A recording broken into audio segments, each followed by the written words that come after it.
Good morning. I think it's almost afternoon. Everybody's doing okay? You're doing great? Yeah, what an incredible, can we just give an applause for all the amazing speakers? I'm so inspired. What an incredible group of women that we've just heard from today.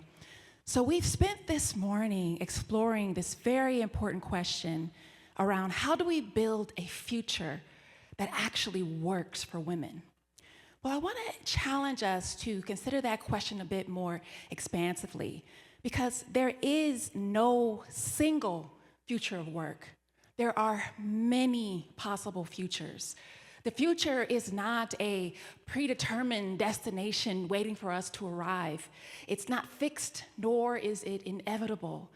Among the many possible futures that are available, the ones that will emerge will be a function of the audacity of our imagination and the intentionality of our actions.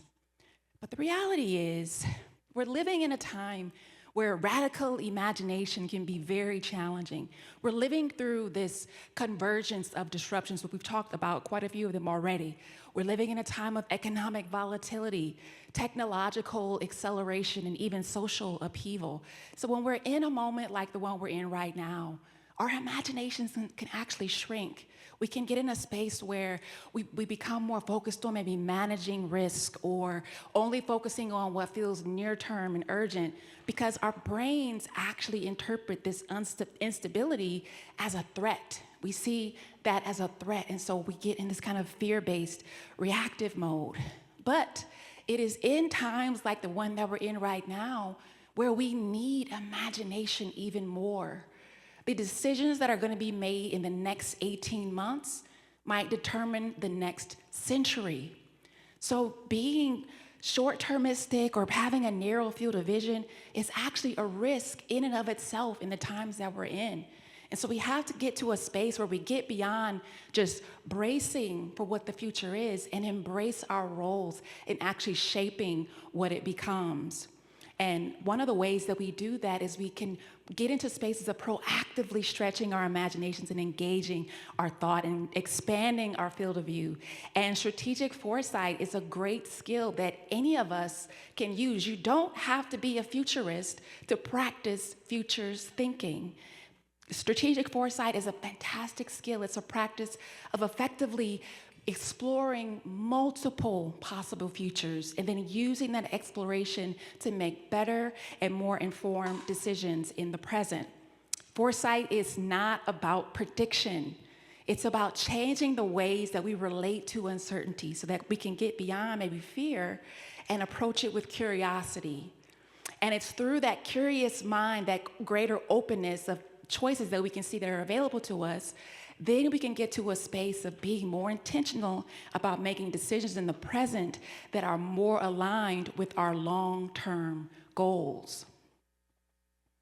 I want to share with you all a concept that I've created that I call quantum futures.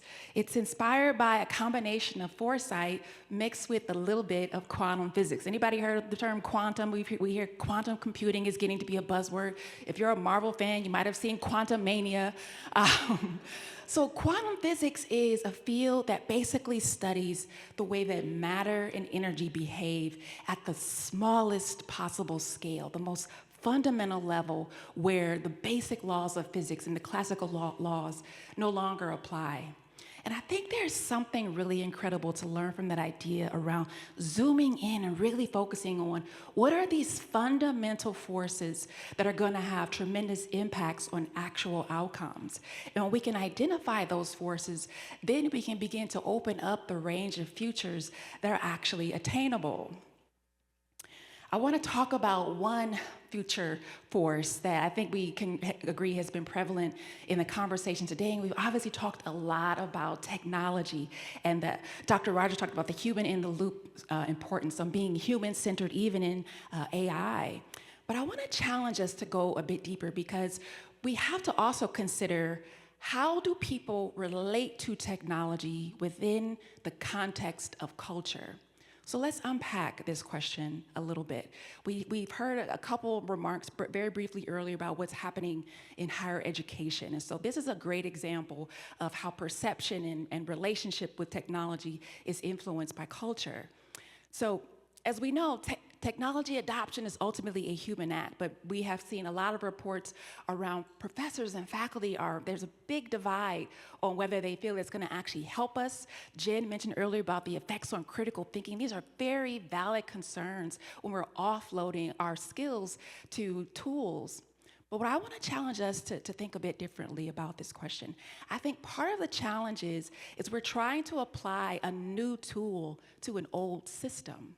And so in order for us to really get beyond, because AI is not going anywhere, people, it's here, and it's here to stay. So getting beyond policing how students use AI, I think we need to create more opportunities for faculty and for administrators to come together and truly imagine what education needs to look like and how it should evolve in the context of these new tools.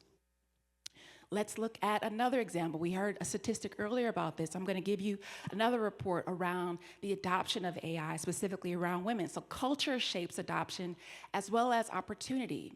As we know, the industries across the board are lauding AI as not a nice to have skill, it's becoming a requirement. We have to develop AI skills.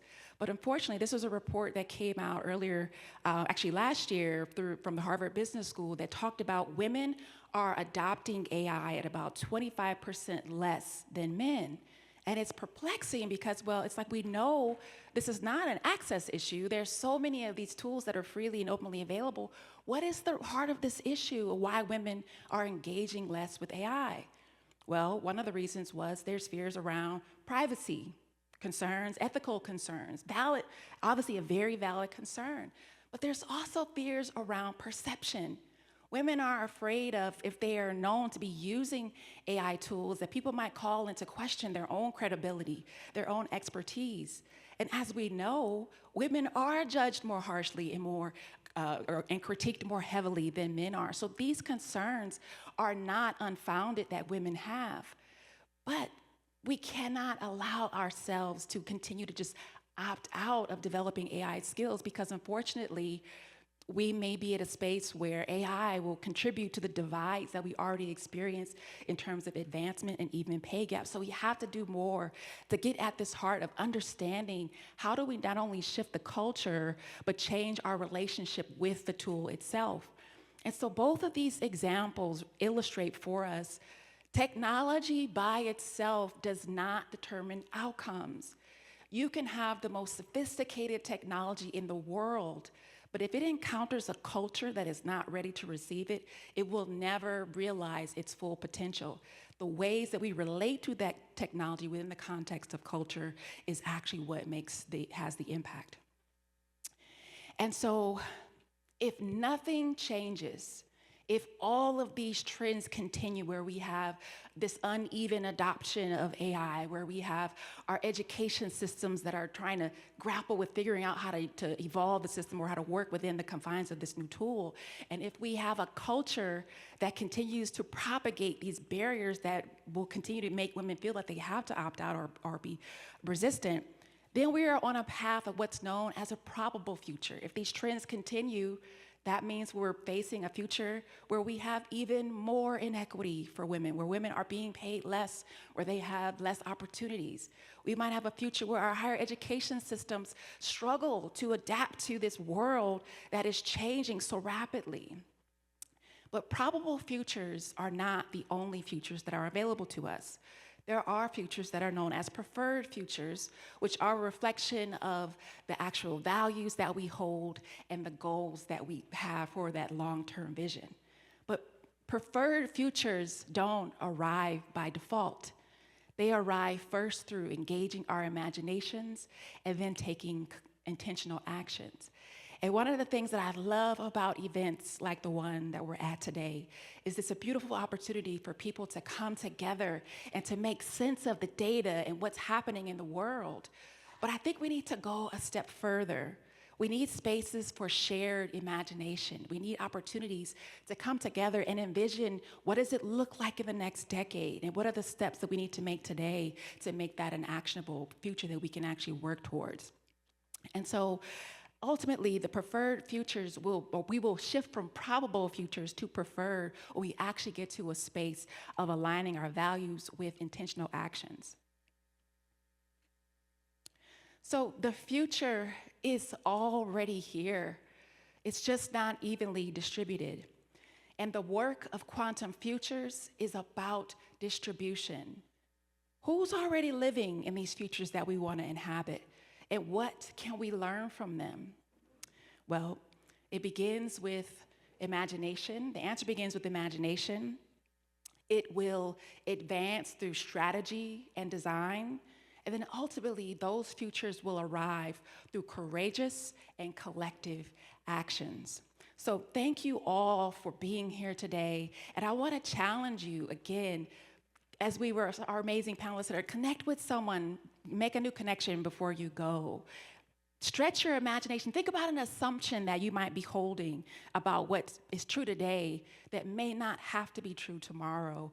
And then again, embrace the most audacious and incredible vision of the future that you can actually possibly conceive, and then figure out what is the next step I can do to actually bring that to become reality. Thank you all so much, and enjoy the rest of your days.